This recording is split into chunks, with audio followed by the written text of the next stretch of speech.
If we look around ourselves, we can classify ourselves in two categories, men and women, anatomically.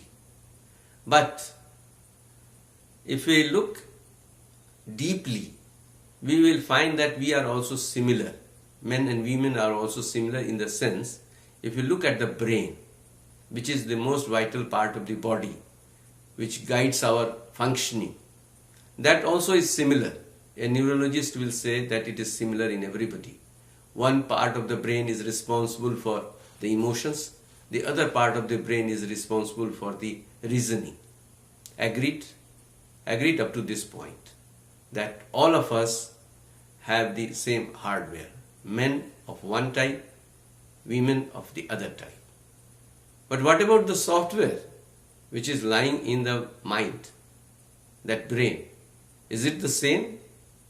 No, friends, don't mistaken that it is the same. If it were the same, then we won't be having a person, a criminal like Osama bin Laden, who created so much of miseries for the mankind.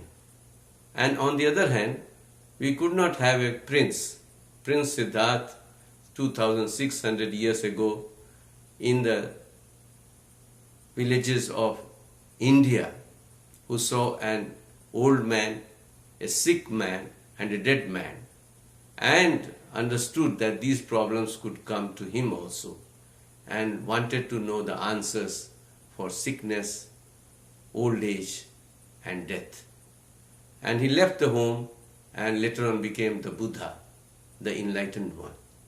Buddha is the extreme embodiment of compassion, and this man, Osama bin Laden, is the embodiment of hatred. They are two extremes.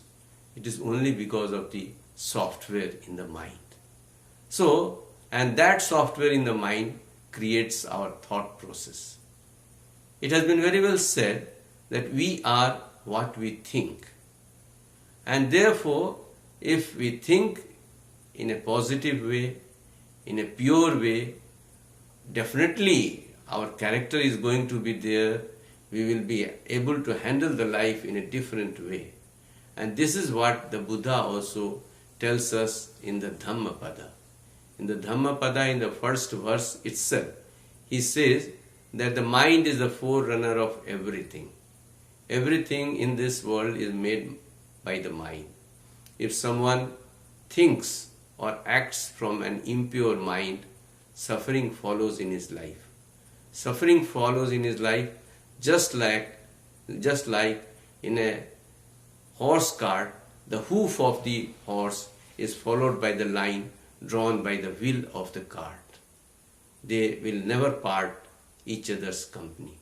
Similarly, if one acts with a pure mind, happiness will never part from his life, just as our shadows never part. We are sitting here, our shadows are not visible, but the moment we go out, we'll see the shadow is following us in the sun. So friends, we are all similar. What is important? What we are made of. We have to take care of ourselves. A small iron, when it is heated in fire and struck with a hammer, turns into steel, which is many times more stronger than the iron. But if we are made of glass, the same glass, if struck by a hammer, breaks into pieces. It depends on what we are made of. Whether we are made of iron, which will, with the testing of fire, turn into steel, come out stronger when the challenges of life come, or whether we are made of glass, that is, small circumstances of life, adversities will break us.